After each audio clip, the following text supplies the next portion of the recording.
ladies and gentlemen. Welcome back to the World Cyber Arena North American Hearthstone Pro Qualifiers. My name is TJ Osmo Cutie Sanders, joined once again by the one and only Kevin Monk Dong. How you doing, man? Doing great, especially since we've already finished half of this tournament, Groups A and B.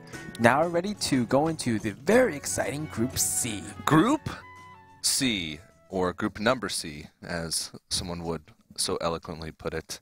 But this is the World Cyber Arena, and we've talked about the World Cyber Arena over the past couple of days, but some of you may be joining us for the first time, and Monk actually had a chance to fly out to China for the World Cyber Arena 2014 Hearthstone tournament.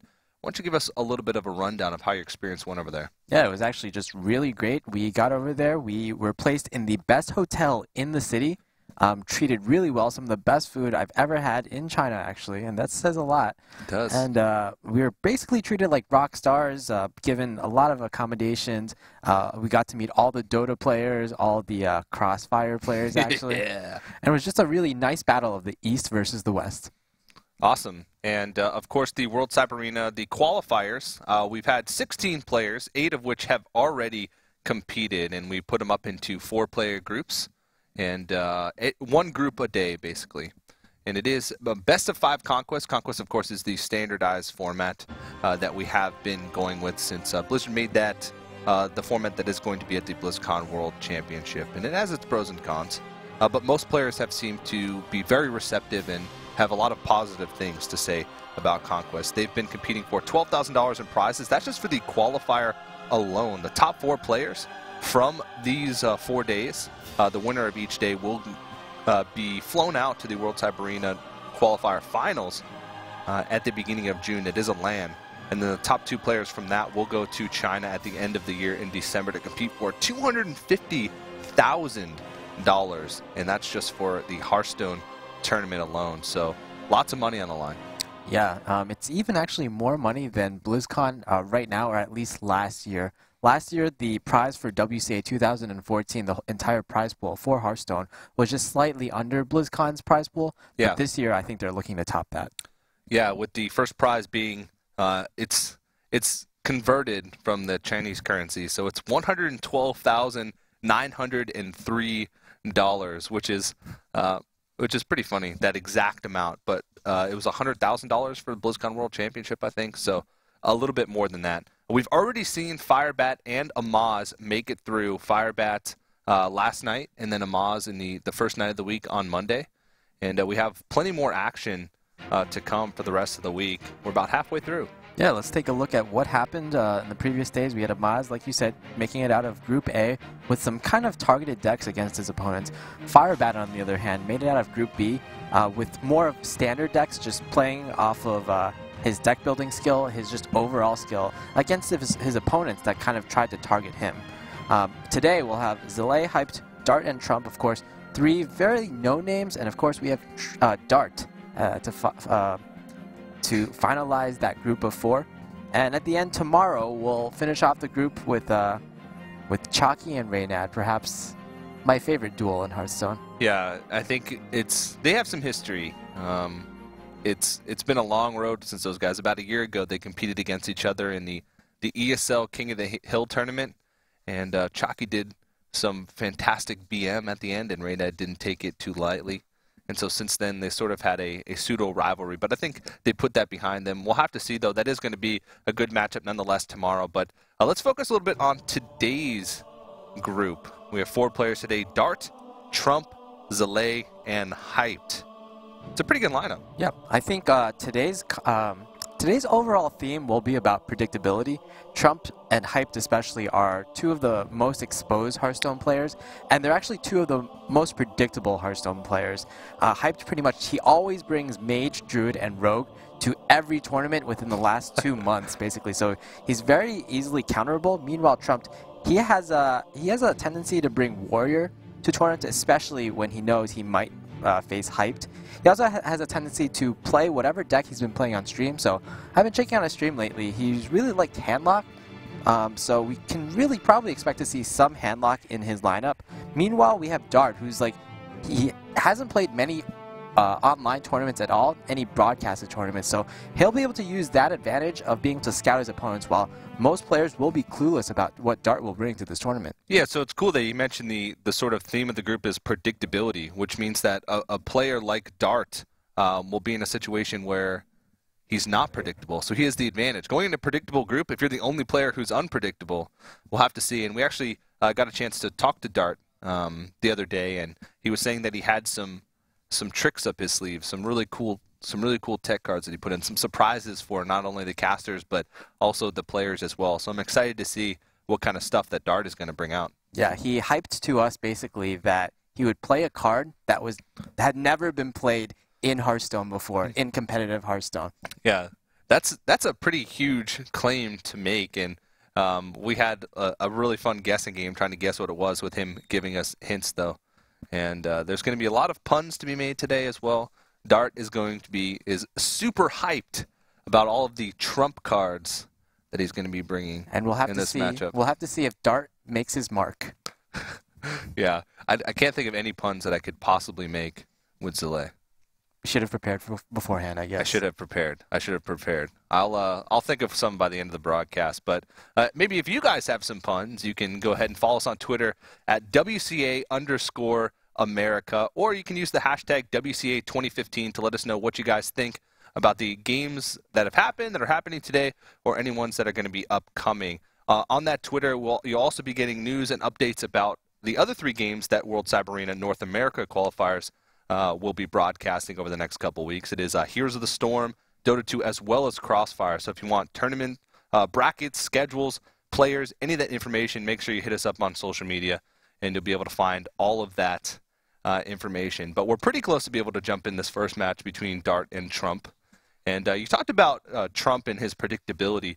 What kind of decks do you think Trump will be bringing based off of the decks that he's been playing on stream? Yeah, like I said, Warrior, he probably brings it to every single tournament I've seen lately, especially if Hyped is in his group.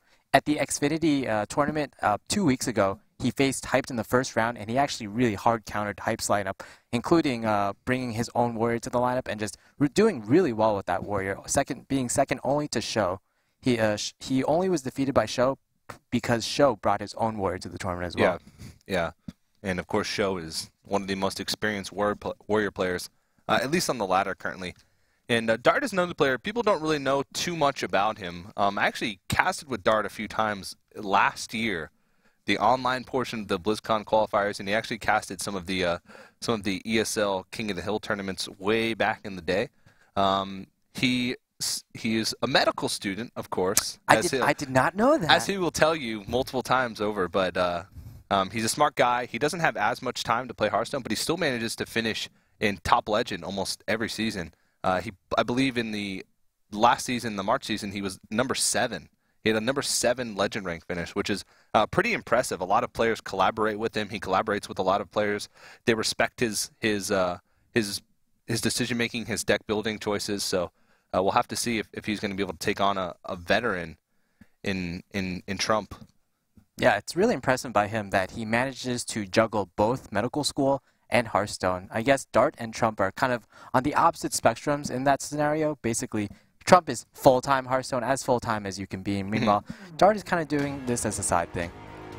All right, well, we can see the matchups on the screen there. Trump bringing the Warrior, Warlock, and Hunter. There's that predictability for you. And, of course, Dart is going to be bringing Druid, Warrior, and Hunter. So both players have Warrior and Hunter. The difference here, Trump with the Warlock, and Dart, of course, with the Druid. Yeah, so again, Trump, we said that he was going to bring Warrior, and he did bring Warrior. We speculated that he was going to bring Handlock, and Trump has, of course, been playing a lot of Handlock on stream because he thinks it counters Zoo very well, and Zoo is very popular.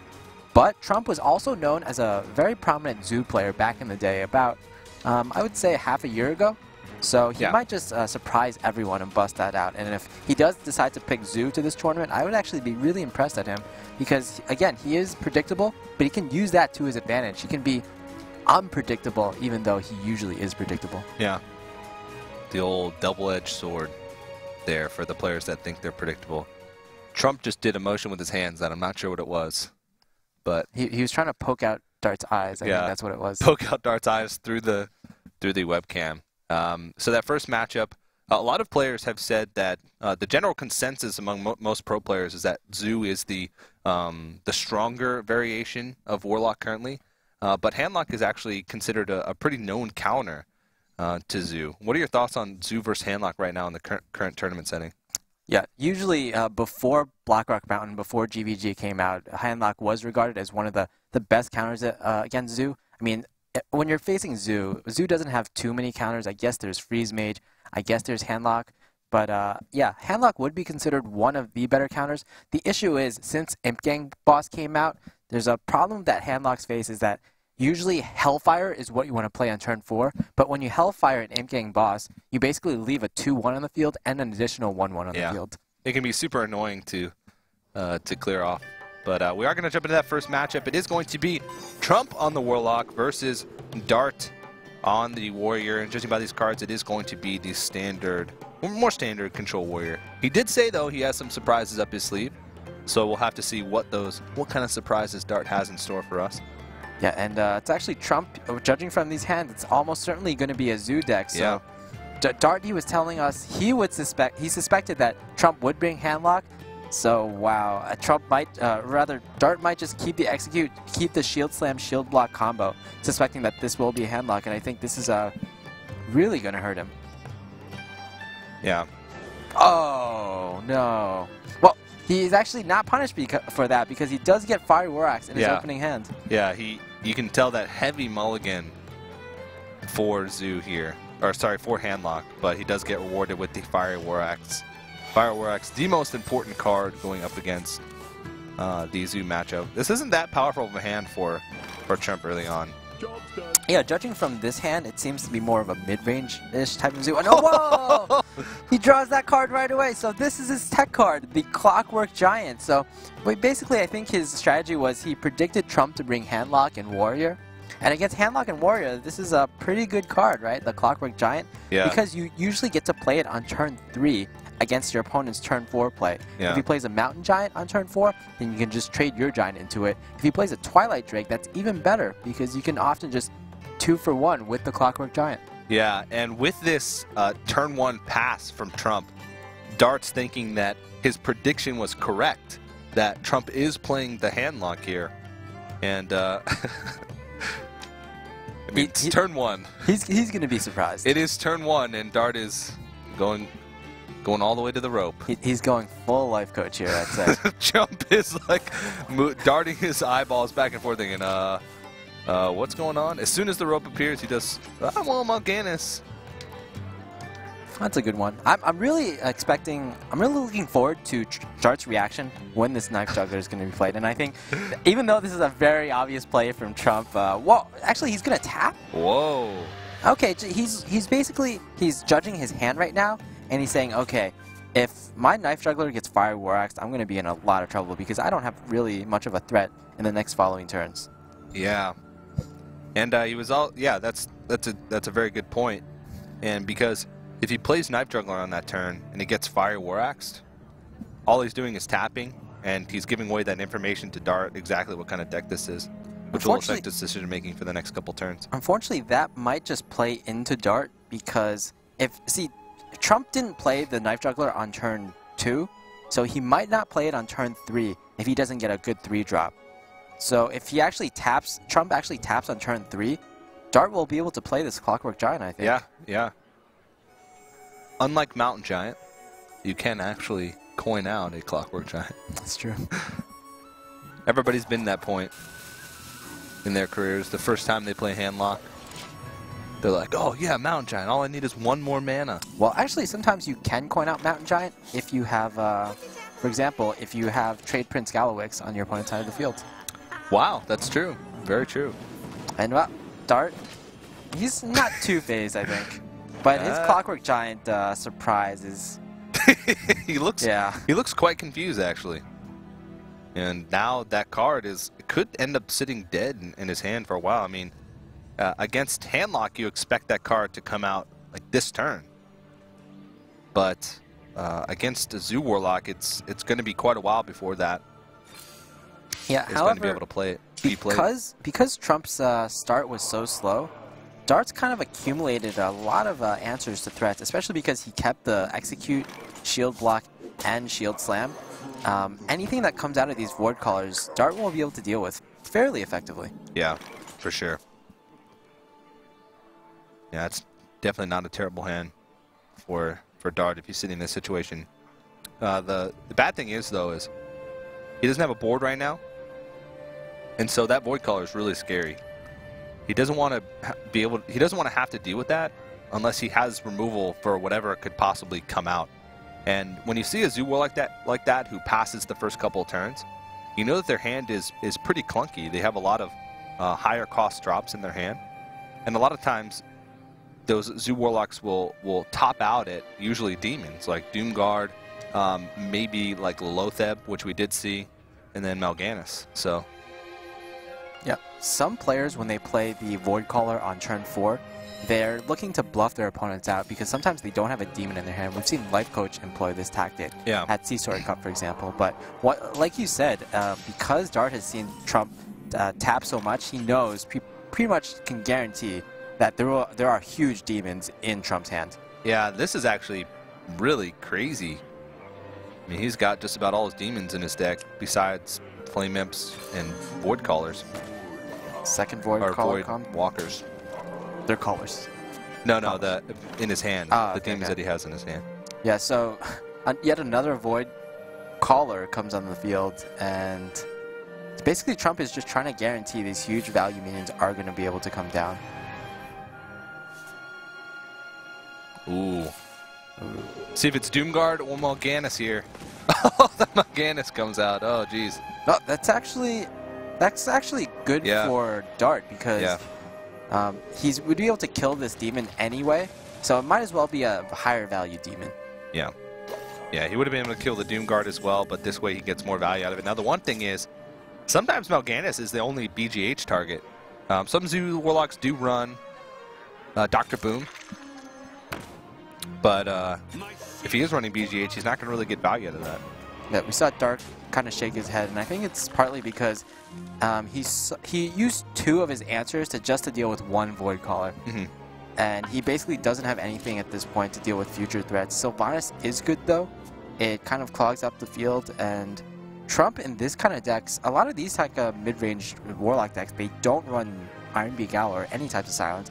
And usually the way they deal with Sylvanas is to draw Implosion and try to get an Implosion on the Sylvanas and try to have the Sylvanas steal a 1/1 imp. Yeah. But this is sort of a liability here. He's going to try and flood the board as much as possible, increase the chances that whatever he steals with this Sylvanas is something of no consequence. This is going to protect his board, and since he doesn't really have a taunt that the Sylvanas can run into. Oh yeah, BGH. Probably not going to get much value to that. That's a tough board. He needs a brawl ASAP. Yeah, that's exactly what Trump wanted, to get this cloggy Doomguard out of his hand. Yeah, and he's got a second one, and he can actually play the second one. But the thing is, he probably doesn't want to play too much into brawl here. I mean, yeah, it can feel good to have a really nice board full of Doomguards. But if you overextend into brawl, that's one of the ways that Zoo Warlocks lose this matchup. I think maybe you throw your spiders in. Yeah. Hope that the Sylvanas steals one of these spectral spiders. Maybe kill off the Shield Maiden first with your own Doomguard. Maybe just play it safe. Yeah. That being said, your opponent didn't use brawl the previous turn, and that was definitely a very good brawlable turn. So Trump might not be putting Dart on brawl in the following turn, and you might just go for face here. Yeah. Wow. All in. I mean, he can put him 16, put him sub 10 health here if he decides to go all face, and that's exactly what he's going to do. 6 health. So brawler, nope, that's bust. Yeah. I don't think there's any way to clear this. Yes, there's probably no way to clear 7 minions off the board. Well, or actually 8, 9, 10. He could There's actually 10 potential minions that He are on needs the to board. steal a Doom Guard so he can get the immediate impact here. But that's not a Doom Guard. Doesn't have enough health gain. Well played comes out. And wow, that tech card, the Clockwork Giant, wasn't even able to be played. You could see at the end there, Trump had an empty hand, so that Clockwork Giant, 12. Not going to really be able to play that. Just unfortunately, if you take a look at the rest of Trump's lineup, you have Warrior and you have Hunter left. And against Hunter, that's going to be completely dead. I mean, Hunters, their goal is to empty out their hand so they can use their quick shots to draw more cards. Yeah. Clockwork Gnome, you don't want that at all. Against a Warrior Mirror, it can be good because Warrior Mirrors, they tend to players tend to have full hands usually, but it's just a standard 8/8 isn't really that threatening against Warrior. Probably not, because you have BGH, you have Executes, you have Shield Slams. Yeah, for it's sure. basically just like a Ysera would be much better in this situation. Yeah, and I mean his read basically was incorrect with that. And against Hunter, even if you do have an opportunity to play it, normally playing a big creature, spending your whole turn to play a big creature against Hunter is a death sentence. Unless it's like a Sludge Belcher or something that can block damage, but it's not really a great stall tool because the cheapest it'll ever get against Hunter is like 8 mana. Yeah. And now that Dart has kind of revealed the Clockwork Giant to the stream, even if he goes to the next round, his opponents will be able to play around Clockwork Giant. Yeah. It's a bold move, but so far it does not look like it is going to be paying off. So Trump still has the Hunter left, the Warrior left, and it looks like he is going to go with Warrior. So it is going to be a Warrior versus Warrior mirror matchup. We actually haven't seen too many of these lately. No. In fact, the last one I saw was between Trump and Show. And in that game, unfortunately for Trump, Show was able to close it out. A lot of it is about who has the bigger deck. And I know Trump, he really likes Ysera in these decks because back when I was on a team with Trump, back in ESG and Fight Nights, his philosophy was always like, you have to go one step bigger than your opponent, and that's how you win the control matchups. And if Dart is bringing Clockwork Gnome to his deck, I'm pretty sure he's cutting some other like big threat. Yeah, like Ysera or, I mean, Baron Geddon, but a lot of players are cutting Baron Geddon anyway, just because I mean, Shamans are basically non-existent, and it's actually not as strong against Zoo as it once was because of cards like Imp Gang Boss. So this matchup basically comes down to a slugfest between the two Warriors. Who's got the bigger bat? Yeah. Well, also, there's actually two ways to play Warrior Mirror. There's one where you kind of just armor up and try to deal with all your opponent's threats. And usually that strategy is good if you do have the bigger deck and you're sure that you have the greedier deck. The other strategy is to go aggressive, play out your threats as fast as possible, and hope that your opponent doesn't have the answers to your threats. And that's really good if you have a lot of mid-range creatures like Sludge Belcher. You're curving out with Sludge Belcher, with Piloted Treader, with the Shield Maiden, and your opponent doesn't have like the weapons, for instance, to deal with that. He has to use his removals like the Execute and the Shield Slam on those mid-range creatures, and then he won't be able to deal with your bigger creatures later on. Yeah. Yeah, and a lot of times the Control Warrior Mirror, I mean, it does come down to that. Like, just the natural progression of things. There's usually one of the Warriors is the aggressor, and one is sort of the defender. And judging by the hands that they're given and stuff. But Clockwork Giant, once again, in the opening hand here for Dart. This matchup is probably the best matchup of the three that he's going to be able to use that. But again, like you mentioned earlier, Warriors are probably the best classes equipped at dealing with the Clockwork Giant. Yeah, Dart's actually, he might hope that his opponent plays an Acolyte of Pain here, just so the Acolyte might draw more cards. And wow, we even see the Big Aim Hunter from Trump, so even if that Clockwork Giant is able to come to the field, it'll get easily answered here. Yeah. Yeah. And, I mean, even though Trump can, after the match, can go back and watch the stream to see the card, he does not know that it's there yet. So he's not playing around it yet, and it is going to most likely come down the next turn, but like you said, easily dealt with. All right, let's see it. Come on, it's in your deck. You have to play it on turn 4. Okay, we can see Trump's genuine reaction. He kind of just chuckles at it. He's very confused at the moment. He's probably thinking, oh my goodness, what is in this Warrior deck? Yeah, he's like, oh, guess I don't have an answer. Oh wait, look at that card. Oh, wait. BGH. Well, I think Trump is just taking a... He's taking stock of the situation. He's because the very obvious play is to play the BGH, but he's thinking, if you have Clockwork Giant in your deck, what other threats do you have? And this is basically a perfect time to take a little bit more time than you usually do in a ladder game, for instance. Yeah, and he's probably thinking in his head right now, does he run 1 Clockwork Giant, or is it possible that he might run 2 Clockwork Giants? What's the deal? But I don't think Dart's too disappointed, because I think his mentality was, well, if he BGHs or uses removal on my Clockwork Giant, which I use 4 mana early on, then he won't have a BGH later for targets like my Alexstrasza or my Ragnaros or any of my other big threats like that. So I don't think he's really too disappointed in the fact that it just got BGH right away, because he didn't really invest too many resources into getting that Clockwork Giant out onto the field. Yeah, exactly. Now Trump is only left with one answer to a big threat, the Execute. And if he doesn't draw something like the Acolyte to draw more cards later on, then or a Shield Block, then Dart might be able to chain big legendaries like Ragnaros and Alexstrasza in a row, and Trump will just have no answers there. Yep. So Shield Maiden would be the pretty obvious play here, but What now? you sort of realize, he's trying to think about it for a second, because he sort of realizes that it's possible that the Shield Maiden will kill not only the slime, but his own Shield Maiden. It's a okay draw, yes. You can. Yeah, this is one of those times where you have to decide, am I going to be the aggressor or am I going to play the long game? Do you just go for face, peel off your opponent's armor here? Or do you try to trade off your Shield Maidens, make sure you can't... You play defensively and you can't lose easily by kind of like a swing play. Yeah. But at the same time, you have to sort of think also that, hey, wait, I'm behind right now.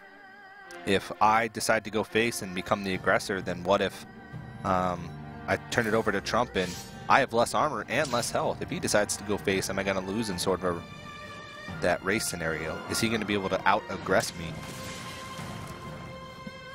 So Dart is taking... Oh, that's slight misplay there. And I think Dart realized it. Yeah, he could have gained 1 more armor. Yeah.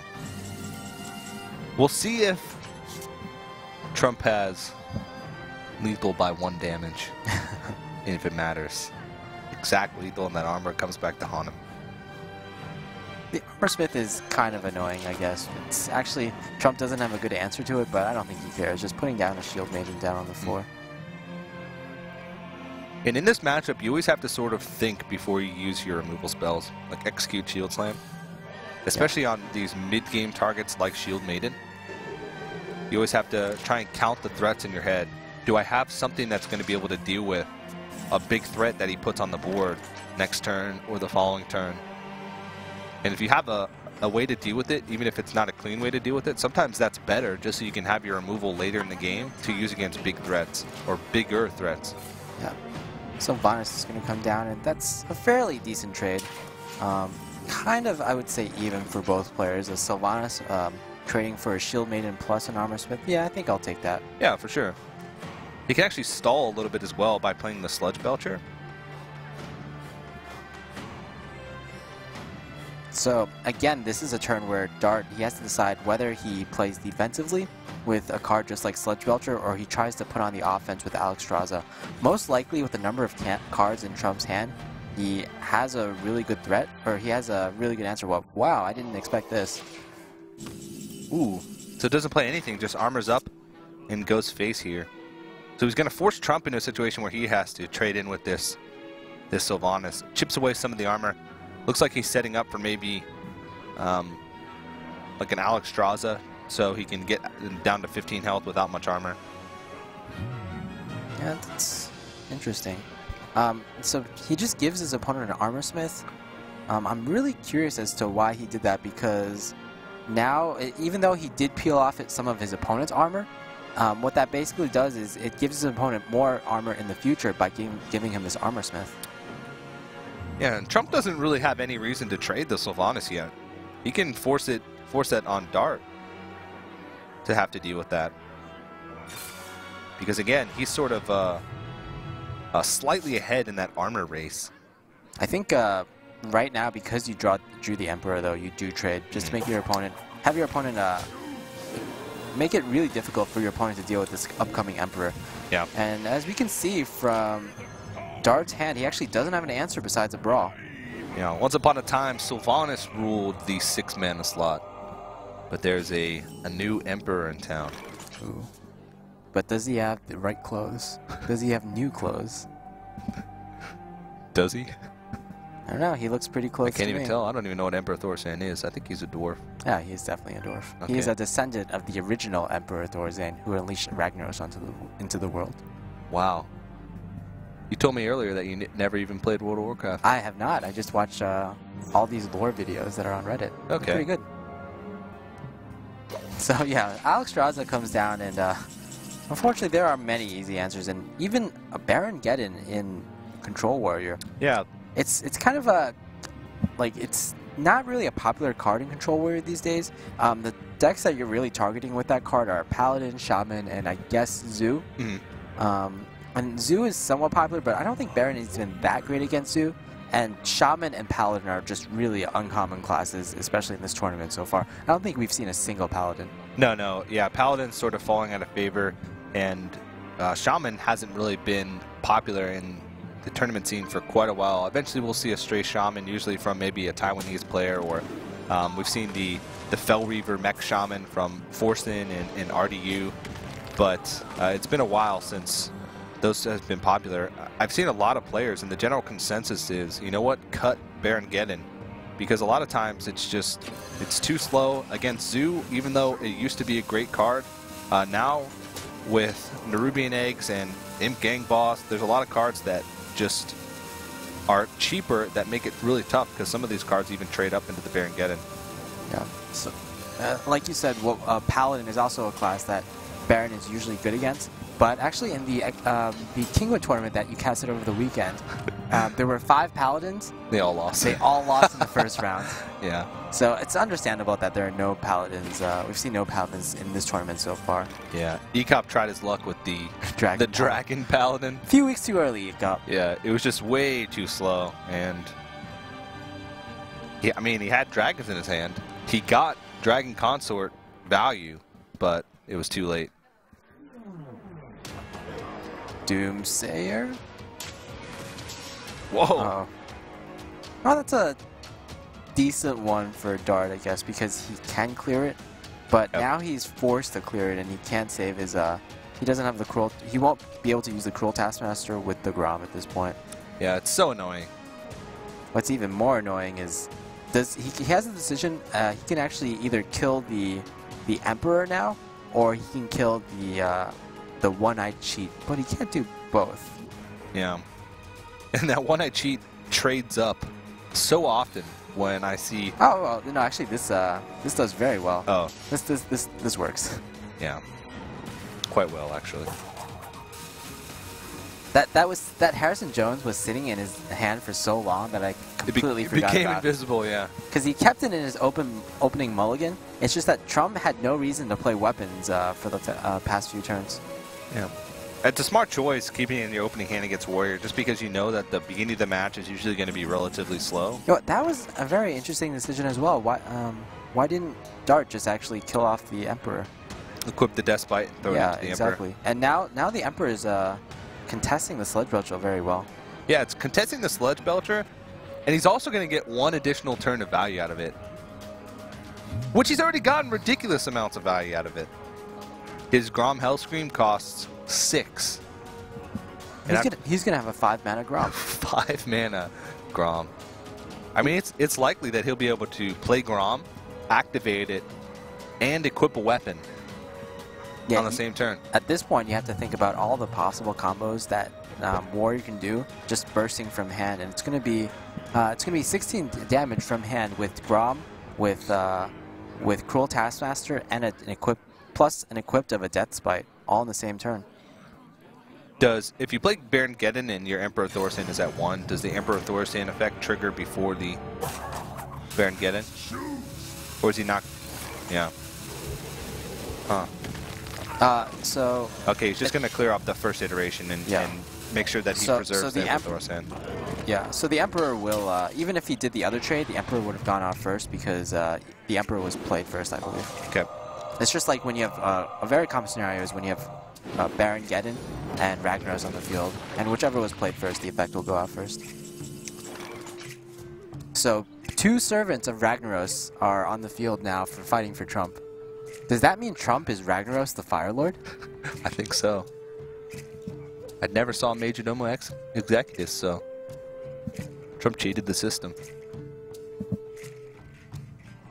Baron Geddon's actually usually a very difficult card to deal with for Control Warrior because you don't really want to use a removal on it, but if you just hit it with your face, like with a weapon, for example, you just take so much damage. Yeah, it's a pretty, not a minor threat, but it's not quite as scary as like Rag or Alexstrasza. And that 5 health can sometimes be slightly out of range for warriors to be able to deal with 1 card. Unless they have Deathbite already equipped and one of the durability is gone that they can use with the Death Rattle, but then they're taking 7 damage to the face, so I mean this turn he can Deathbite and throw in his slime, but in order to clear everything he's going to have to double Cruel Taskmaster. I think at this point though he has to be defensive, and I think the possibility of bursting Trump is out of question because Trump has so much armor at this point. That being said, Trump's hand is actually not very good. No. Whoa. Well, maybe I spoke too soon. Gorhal is actually really good against a lot of mid-range minions that Dart might play. But I believe Dart has actually played the majority of the mid-range minions in his deck. He's played a Sludge Belcher and he's played both Shield Maidens.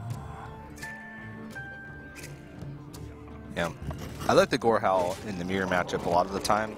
The one risk is that a lot of times Harrison Jones is really popular and prevalent, so it's Gorhal is one of the worst cards because you're usually spending a whole turn to use it. If it gets Harrison Jones, you're in a lot of trouble.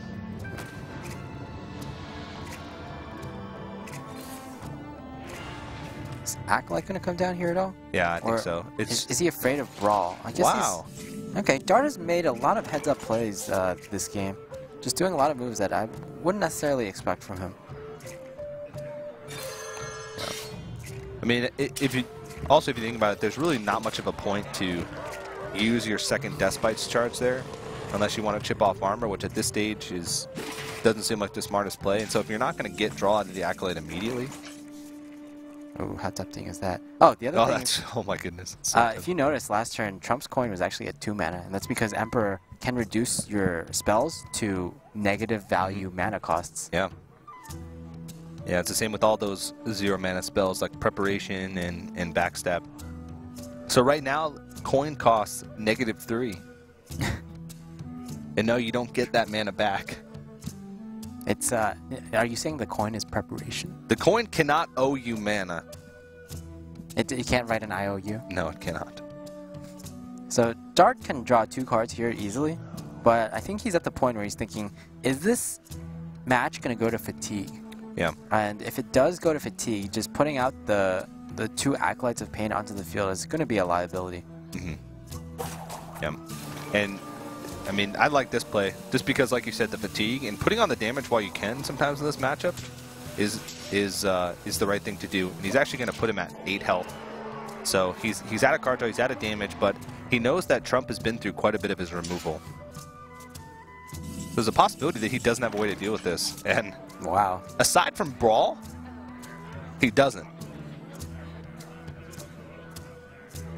Well, he can hit it with... No, he can't do that.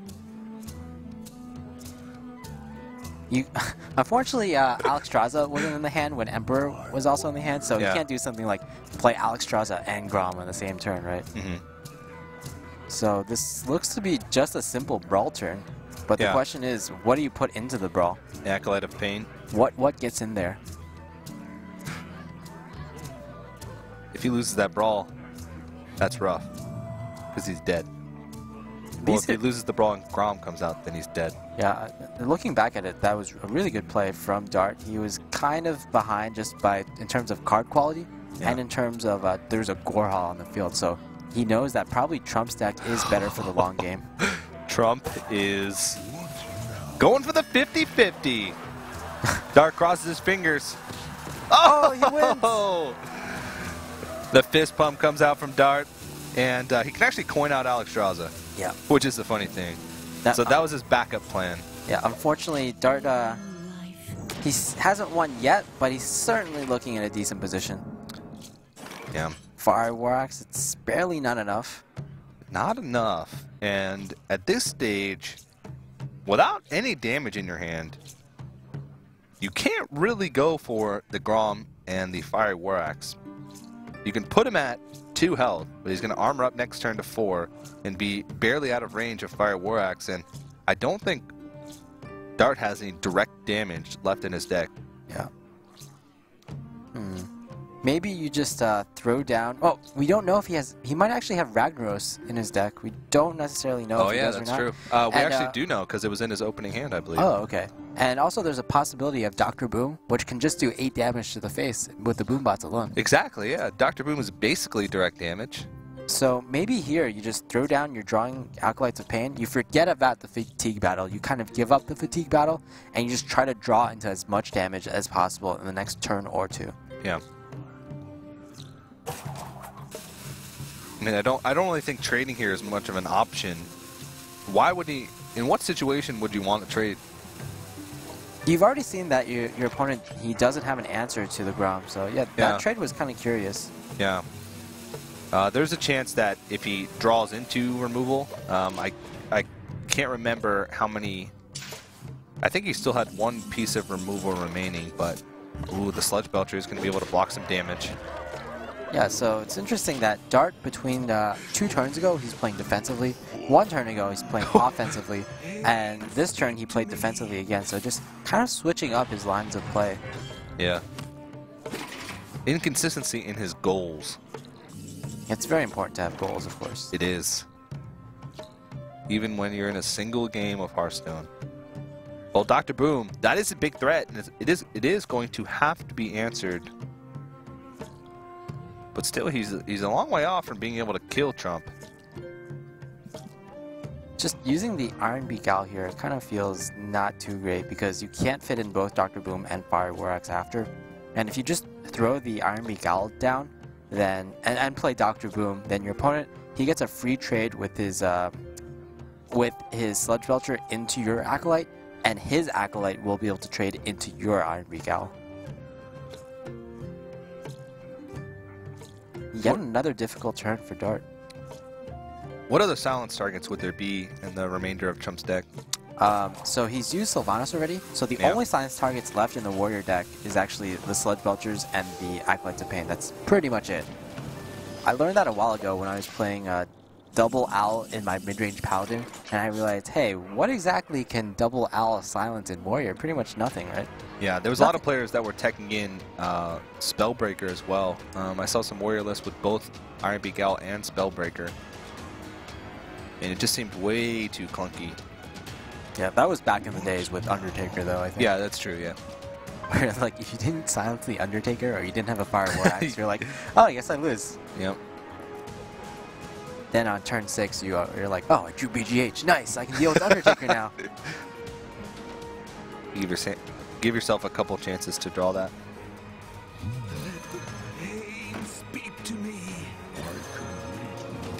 Oh, nice. Oh, he's going to be able to throw the Grom down here. It can get enraged. Yeah, I think with these boom bots. Yeah, he's definitely wanted it enraged because he played the Grom here first.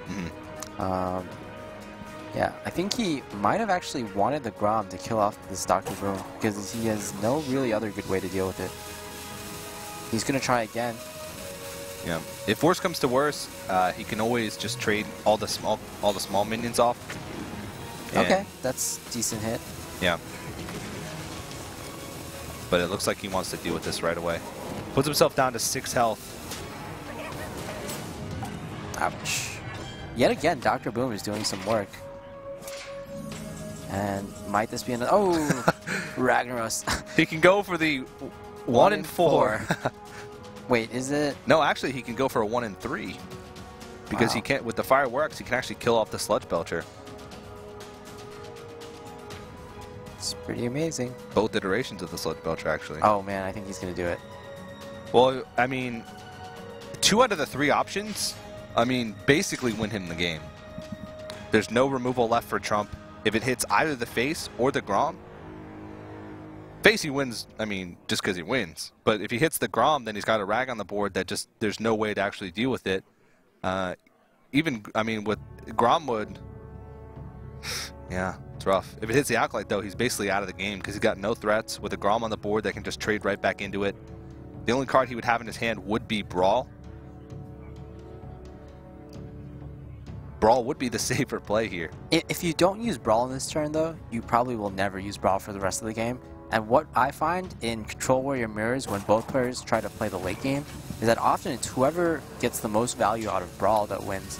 Because it is a card that is sometimes just dead in the matchup. Well, okay. Sludge Belcher is... Oh, he's going to go for it. He mounces over the Sludge Belcher thinking, maybe I should play safe. 1 in 3 chance to win the game. And it goes face! Wow. Nice. Alright, so Dart is rewarded for that Ragnaros play. The RNG gods were certainly in his favor that game. He won a Brawl, I believe, and then he won a Rag Shot, a 1 and 2 and then a 1 and 3. Yeah, and that's despite having his secret card, his Clockwork Giant, BGH'd on turn 4. It was looking pretty grim for him for a while, but he put his faith in the Fire Lord and was able to sneak out a win. You could see after the game, he just sort of sat back in his chair, folded his arms, and said, "Deal with it, Trump." Yeah, he was certainly proud of that game. Unfortunately for him, his tech card, he wasn't able to get the most value out of that tech card, and I'm really looking forward to because he played Clockwork Giant in his Warrior. What other interesting cards is he going to have in his other decks? Yeah, and his other decks will be Druid and Hunter. He still has to win with, and Trump still has to find a win with his Warrior, and he also has to find a win with his own Hunter. So could see some Hunter Mirror matches coming up. It's a possibility. Oh, certainly so. The thing is, like in Druid and in Phase Hunter, what kind of techs do you are possible? Maybe he's playing like Goblin Sapper in his Druid deck, for instance. Goblin Slapper, it's a combo with Naturalize and with Cold Light Oracles, right? Yeah. I know when Frodan was preparing for the Sea Story Cup with me, he considered running a Goblin Sapper deck. In like a Mill Druid, Fatigue type Druid, I guess it could be good. Yeah. No, it was like a straight up combo Druid. Just a straight up combo Druid. Yeah, it was a tempo Druid because you could use combinations like Goblin Sapper and Naturalize, and it would you get so much tempo off of that, right? I guess so. I mean, you also give your opponents cards to be able to deal with your tempo. Oh, who cares about cards? Yeah. You just want to kill your opponent. That's the aim of the game, right? I guess you're right. But Trump, I can't really pinpoint what types of hunters both of these players would go for. After talking to Dart, I think he would maybe lean towards the mid-range hunter. But Trump has actually played both.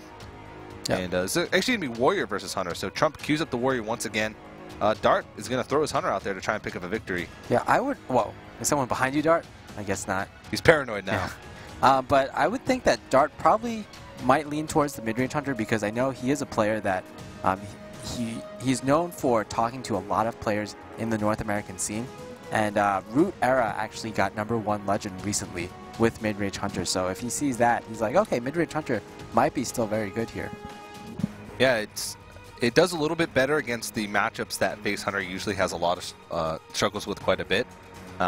Like Warrior, a lot of times Warrior just can, if they have a couple cards in the beginning that can be able to deal with the first push from the Hunter, a lot of times they can just stabilize really quickly. But against mid-range Hunter, it's quite a bit harder because when cards like Sludge Belcher or Savannah Highmane come down, and it's really hard for Warriors to be able to deal with a card like Savannah Highmane because usually they have removal for one target, then they have to deal with the 2 hyenas that come out of it. So we'll have to see which type he's running, but we have seen Trump's Warrior, the whole deck, and it seems like it'd be pretty decent against Face Hunter. Yeah, certainly. It doesn't have a lot of the tech cards that Teray had yesterday, like the 2 Unstable Ghouls, the 2 Anti-Keelbots, but yeah, it's a Warrior after all. Yeah. Dart just judging by this opening hand, unless he's playing Chinese mid-range hunter that includes leopard gnomes, I'm going to have to say this is almost certainly a face hunter. And that opening hand from Trump, I mean, he has an armor smith, so that's a good start. Yeah.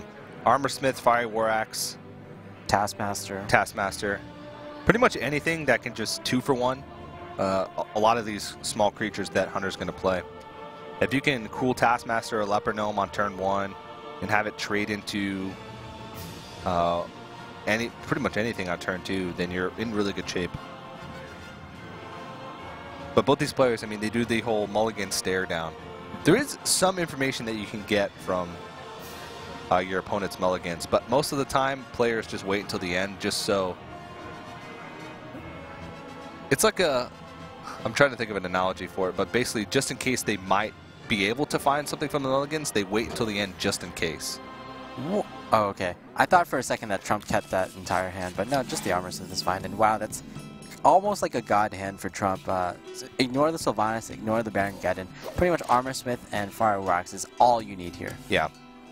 And if he rips a cruel Taskmaster off the top, that would be ideal, but he doesn't. Trump at this point, or rather Dart at this point, he's like, please no armor smith, please no armor smith. And look, an armor smith. Yeah. I mean, again, like I said, this is basically going to trade 2-for-1 with anything, and it's also going to gain health from whatever 2-1 creature is going to be played on one of these first turns. I kind of like just throwing down both leopard gnomes here. Yeah. That way you know you're going to get at least some damage in. Yeah. Also, the problem with playing the Mad Scientist is that if your opponent has a follow-up of the Fire War Axe, which it's very likely for him to have because he coined out the Armor Smith, then you're going to be in a lot of trouble. Whereas, if double Leopard Gnome come in the field, then the Fire War Axe isn't as threatening. Of course, that does get more punished by Unstable Ghoul and Whirlwind, but you've seen in the previous game that Trump probably doesn't have Whirlwind or Unstable Ghoul in his deck. Yeah. Could be considered a slight. Slight miss. Yeah, he didn't get the armor. I think Trump was probably playing around Snake Trap. Snake Trap and Freezing Trap here. Yeah. So I think this is fine. The one armor, it probably doesn't matter too much. Yeah. I mean, unless you're looking to shield slam something on the next turn.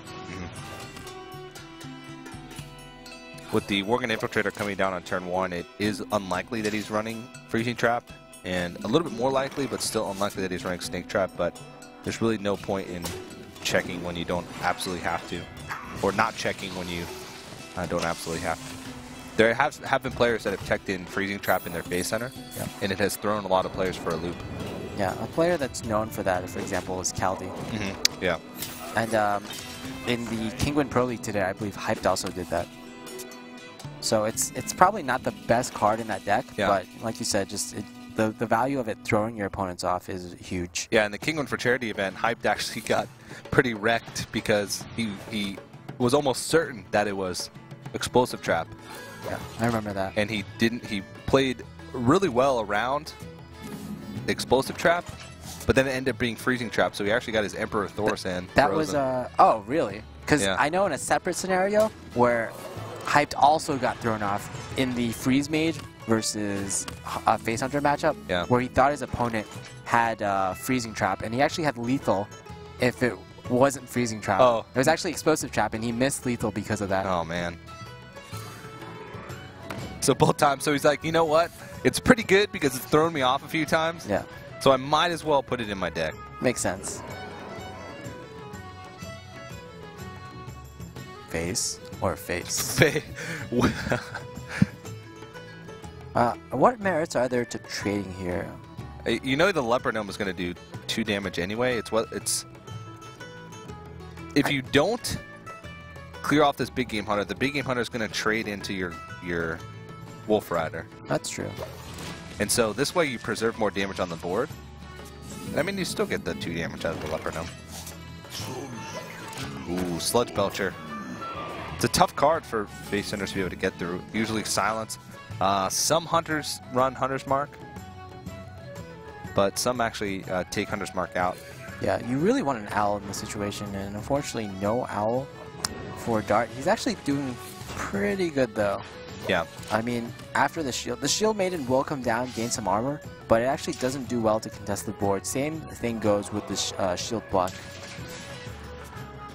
Yeah, he's actually been able to weave in his hero power pretty nicely. Oh, but that's a great draw.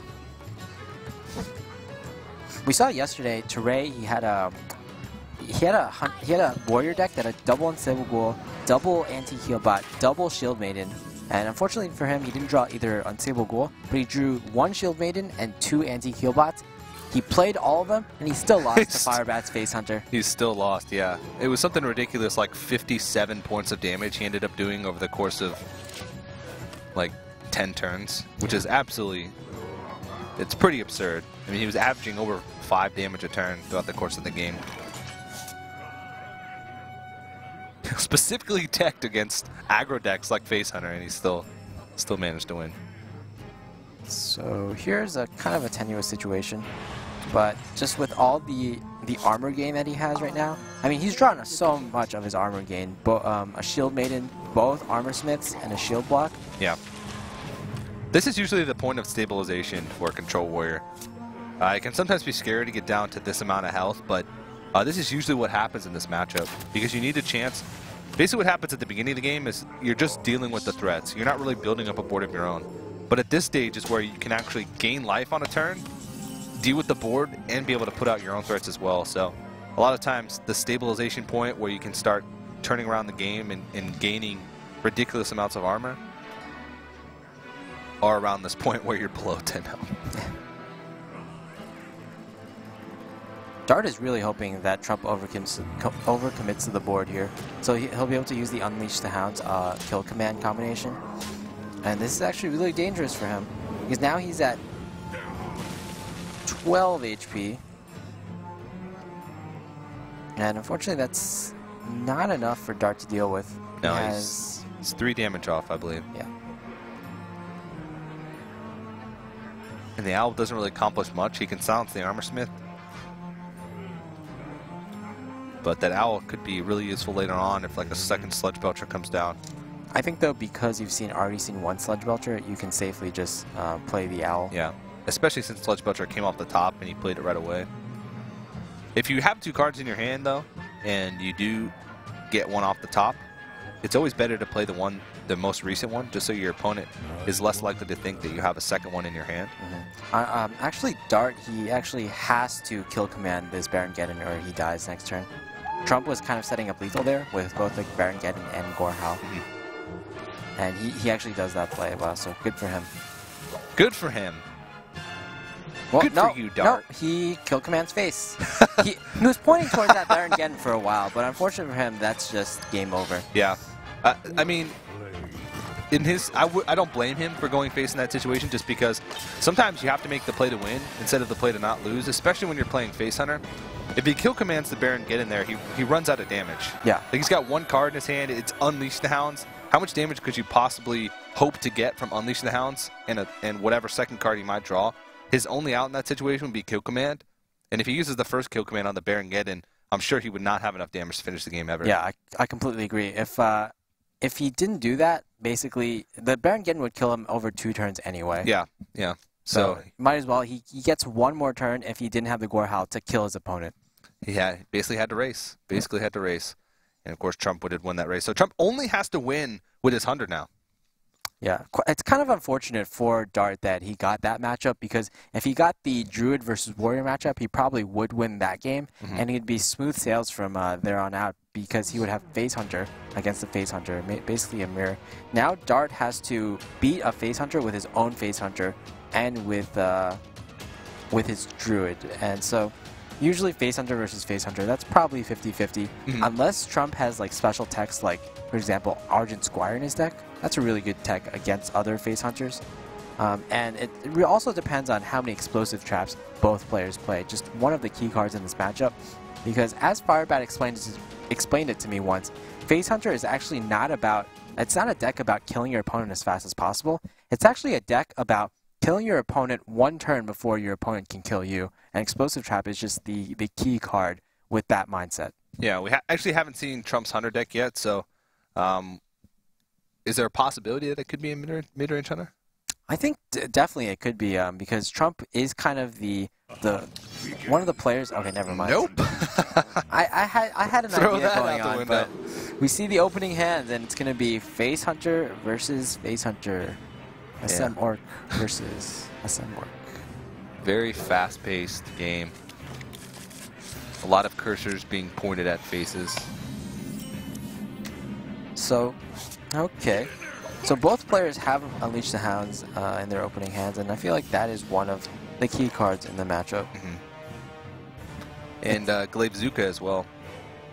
Yeah, the big plays in this matchup are Unleash the Hounds, Explosive Trap, and a Haunted Creeper on the field, and then throwing down a Knife Juggler the turn after. And those are the ways you can kind of get back on the board if you're losing it.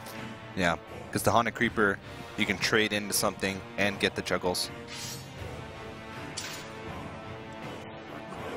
All right.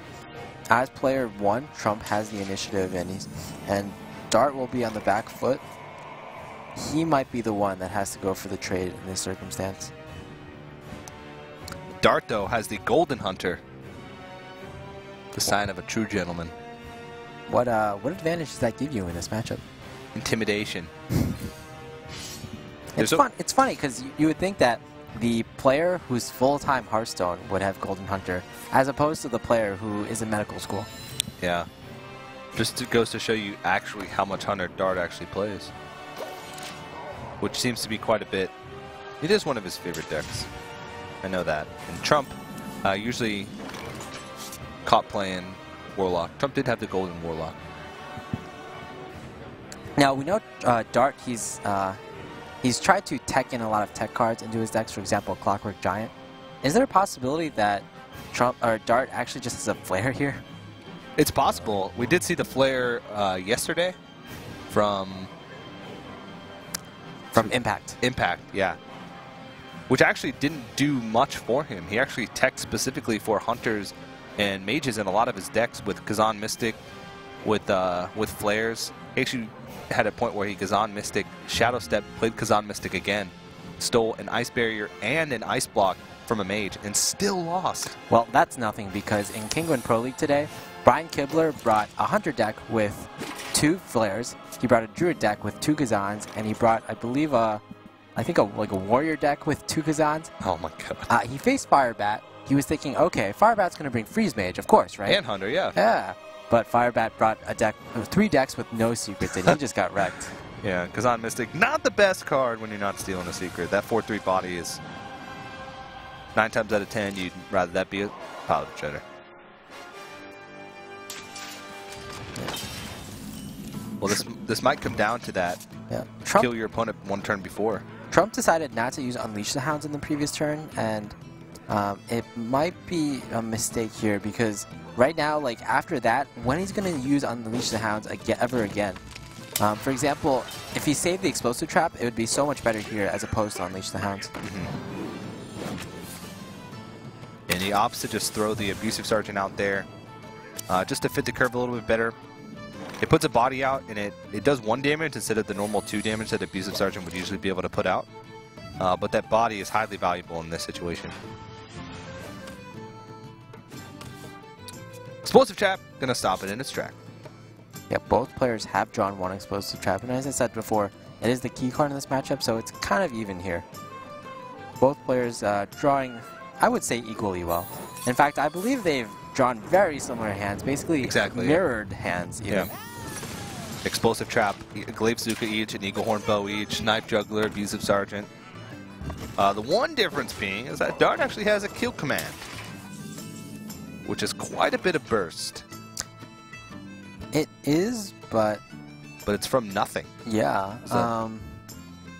Dart still needs to get the he needs to survive the next turn, and he needs to set up lethal.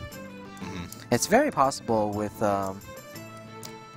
you're probably going to be able to use Unleash the Hounds and Kill Command the next turn, so you would probably budget that as about 7 HP or 7 damage on the next turn. So how are you going to deal 4 damage this turn? You can Wolf Rider and Hero Power for a guaranteed 5 damage, or you can Wolf Rider and Haunted Creeper for probably a guaranteed a guaranteed 4 damage from the Haunted Creeper. The issue with the Haunted Creeper play, though, is if your opponent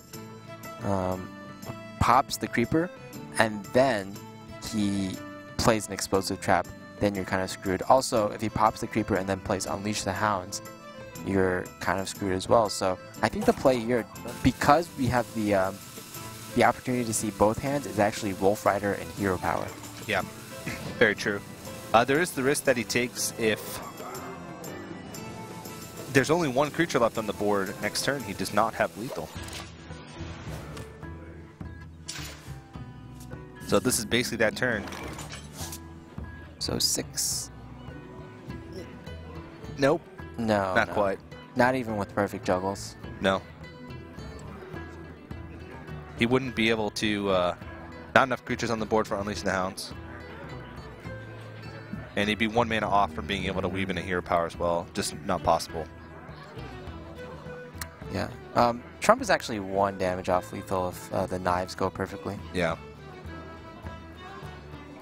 So he's trying to think since he can't go for lethal next turn, what's the way that he can avoid the most possibilities of lethal from his opponent while still setting up a lethal opportunity for himself? I think both cards here have to be played. Just for the maximum Unleash value, or, yeah. Maximum Knife Juggler value, rather. Yeah. And actually, if he plays Arcane Golem, Dart will be on 7 mana next turn. So we can actually Haunted Creeper, Kill Command, and Hero Power. So, even though Trump's going to try his best here, it's not going to be enough. Yep, and actually Dart will take game 4, and we're going to go on to game 5, deciding game in the series.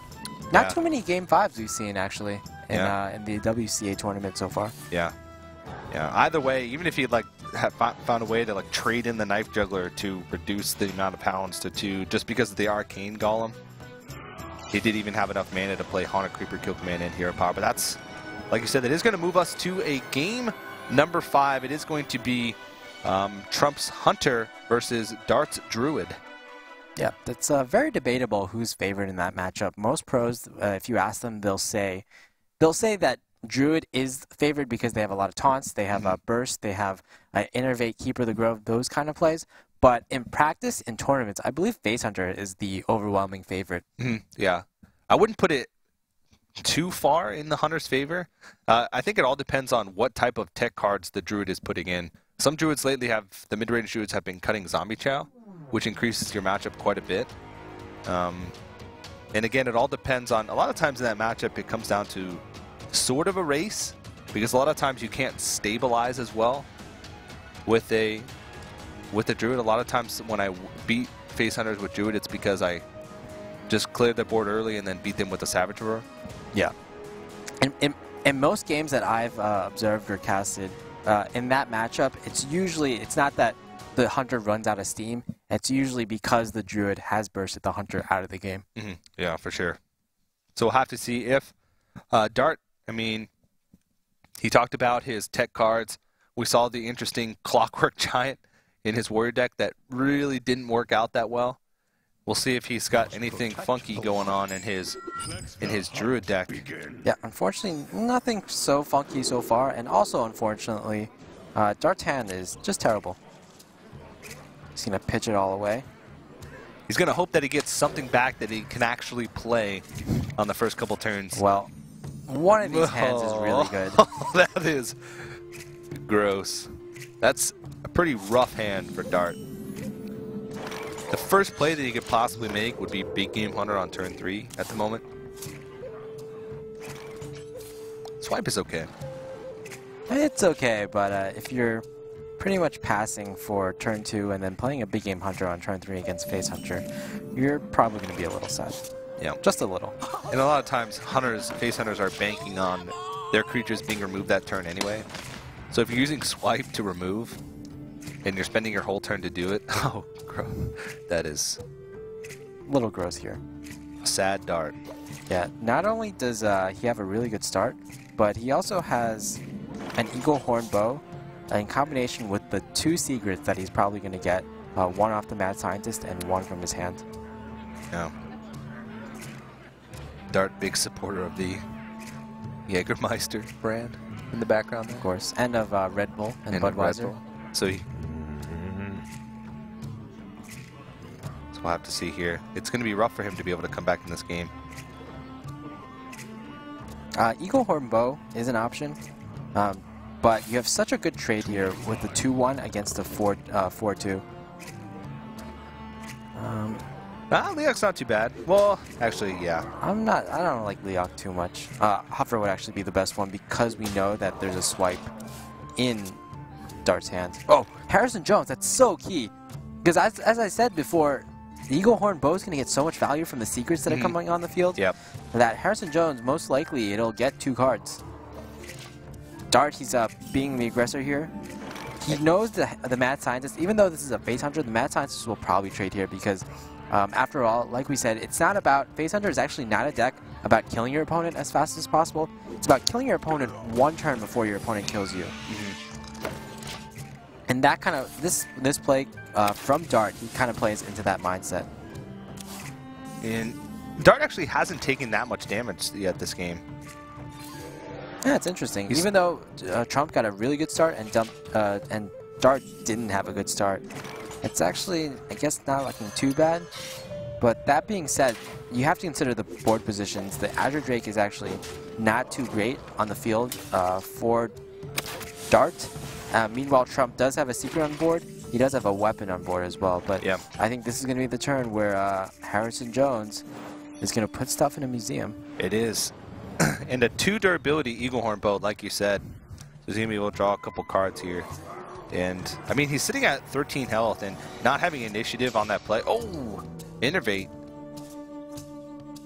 Don't think it really matters here unless he wants to weave in a hero power, but he'd effectively be wasting 1 mana of the Innervate if he were to do that. Okay, so there's 9 damage on board. Next turn, Dart will be able to Savage Roar. How much damage is that? 6, 12. 12 plus lethal. 9. Yeah, it'd be lethal. Yeah. And almost certainly Trump won't be able to kill Dart this turn. Yeah. There is a way for Trump to play around it. He can play the explosive trap that's in his hand to block the Azure Drake from being able to get damage in. But I'm not sure if that's something that he's going to think about. If he's going to play around the possibility of a double Savage Roar. Sorry about that. Oh. The emotes come out. Dart's definitely one of those players that he'll use everything to his advantage. All the tools in his toolbox. And Trump, he realizes that, yeah, there's a possibility for lethal here, so I'm going to play the explosive trap just to safeguard me a little bit. Yeah. And he sets himself up pretty well. He does have a quick shot in his hand. Next turn he can quick shot Unleash plus the hero power for quite a bit of damage. Let's see if there's any way that Dart can find a way out of this one. Yeah, Dart, if he doesn't find a way out of this one, he might just have to YOLO it, hope that Trump is playing Snake Trap, and that's a Snake Trap that Trump put on the field, and he's just bluffing Dart at this moment. Yeah, he's got to draw here, because there's actually no way for him to gain health outside of his hero power. There's no way that he can put up a wall. And getting an Ancient of Lore would be pretty huge, or a Sledge Belcher. Or Judah the Claw. That's actually a really big draw here. That could be the difference. Yeah, no silences at all. And if Dart just plays the Drew the Claw and Trump doesn't top deck anything, I think that could also be the game. There's no way to get past this taunt currently without using all of your resources. Yep. Congratulations, Colento, for opening an Alex Straza. Ooh. I'm sure he didn't have that before. So after his 7-3 arena run.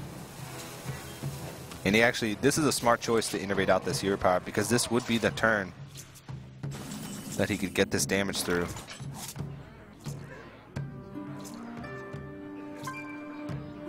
A little unfortunate here that Quick Shot is in the hand, and also Arcane Golem and double Unleash the Hounds.